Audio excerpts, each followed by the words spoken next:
Hi guys, thanks for tuning in. I'm Inevitable, and this is the Calm Face Violent Ambition podcast, where I'll be speaking about literally anything that sparks my interest and sharing my perspective on it. Thank you once again for tuning in, and I hope you enjoy the video. So today we're going to be speaking about impulse spending, and specifically the hidden emotional triggers behind purchases. This is a subject that blends psychology, identity, and money, and it reveals why we often buy things we don't really need. If you think about impulse spending, what comes to your mind? What comes to my mind is when I buy something with the intention of soothing some sort of emotional pattern or emotional trigger, right? Something has triggered me emotionally or on a psychological level to the point of where I want to ease that trigger. And that is typically when I want to buy something that would ease that trigger. So we're going to be diving into basically what causes that and how to prevent ourselves from continuing on that path, essentially. All right. So let's dive into it. Impulse spending is not just about poor budgeting, it's about emotions. Every purchase carries meaning, whether it's comfort, validation, or escape. Advertisers know this, and they design experiences to trigger emotional responses that bypass rational thought. Understanding these triggers helps us see that spending is often less about the product and more about the feeling it promises. When we uncover these hidden drivers, we gain the power to make choices that align with our values instead of our impulses. Alright, section 1: Stress and emotional relief. One of the strongest triggers for impulse spending is stress. When life feels overwhelming, purchases become a quick way to soothe emotions. Shopping offers temporary relief, but it rarely addresses the root concern. Point number 1: Stress shopping often leads to buying comfort items like food, clothes, or entertainment that provide short-term pleasure but long-term regret.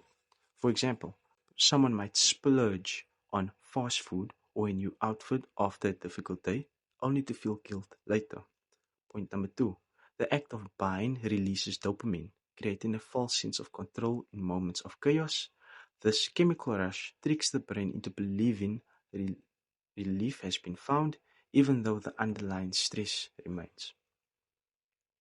Impulse spending under stress is not about the item, it's about the illusion of relief. So stress turns spending into a coping mechanism. Healing requires finding healthy ways to manage emotions so purchases stop being substitutes for peace. Alright, that was section 1. Do let me know your thoughts in the comments, and I assure you I will be reading through each and every one of them. Alright, section 2: Identity and self-image.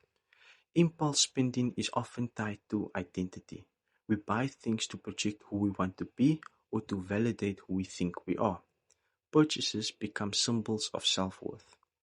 Point number 1: Clothing, gadgets, or luxury items are often bought impulsively to reinforce status or image. A new phone or designer shoes may feel like proof of success even if they strain finances.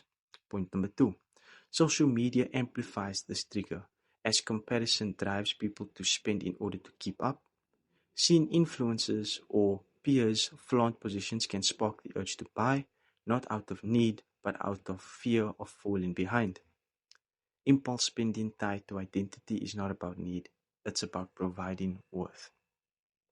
So identity can turn spending into performance. Healing requires separating self-worth from positions and learning that value comes from authenticity, not consumption. Alright, so that was section 2. Again, let me know in the thoughts of what you think about identity and self-image and how this ties into impulse spending. Alright, so this is section 3 we're diving into right now: nostalgia and emotional memory. Another hidden trigger is nostalgia. Purchases tied to memories, like childhood snacks, old music, or vintage items, often bypass rational thought because they connect directly to emotion.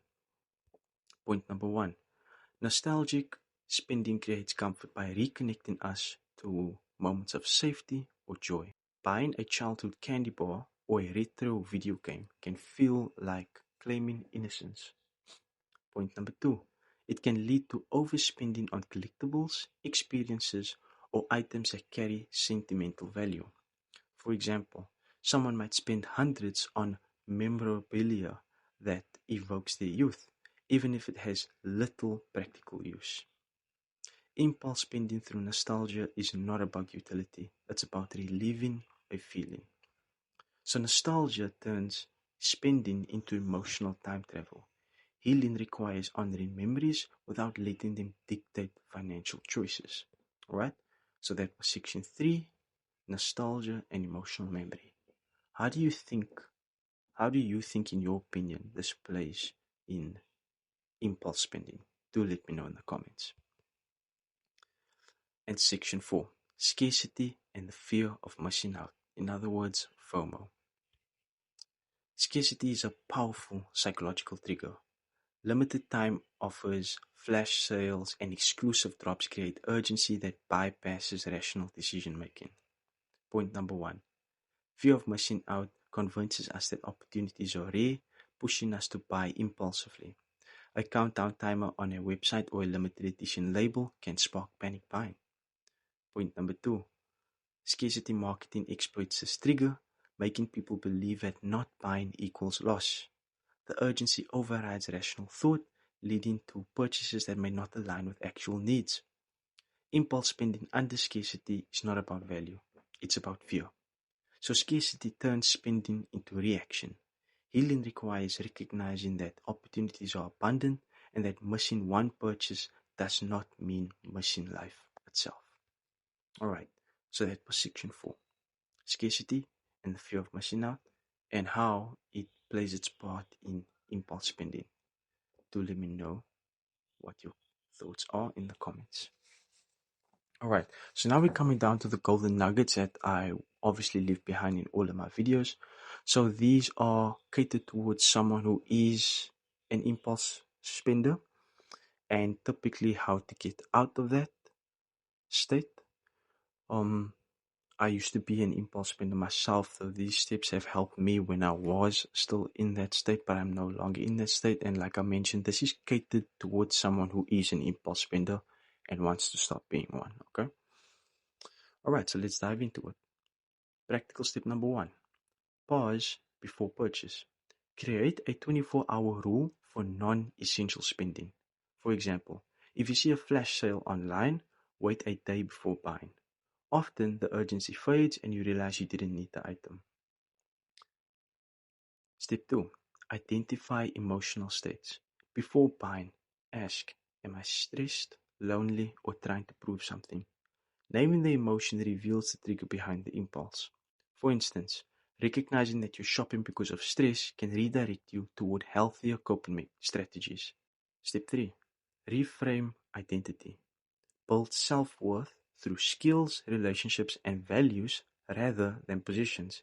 Instead of buying clothes to feel confident, invest time in personal growth or creative projects that reinforce authentic identity. Step 4. Replace coping mechanisms.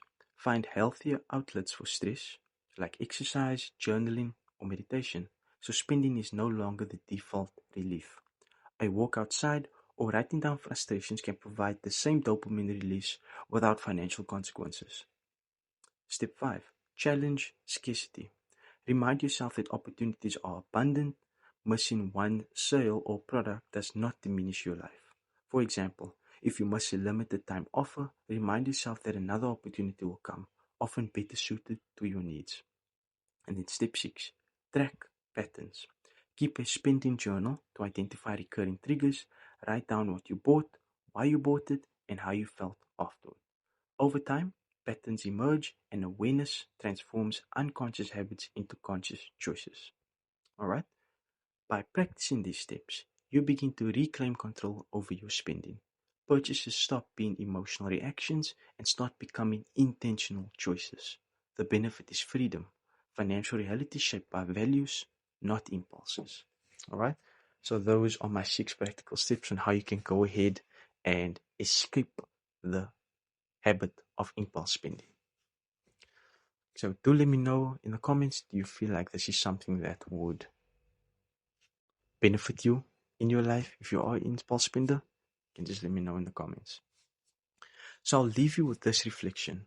What emotions drive your spending? And how can awareness transform your financial reality? Think about it, share it, and let's explore together how uncovering hidden triggers can break the cycle of impulse spending. Alright? I'd really love to hear your perspective. Drop your thoughts in the comments. What emotional triggers have you noticed behind your purchases? Your commentary really does add to the conversation, and together I know we can build a deeper understanding of money and psychology and what this means to us. Alright? So I'd just like to take the opportunity to thank you for taking the time out of your day to watch my video. If you enjoyed my insight, go ahead and leave me a like. And if you're interested in hearing more about what I have to share on this channel, then you can subscribe as well. And once again, I am Inevitable, and this is the Calm Face Violent Ambition podcast. Have a wonderful rest of your day.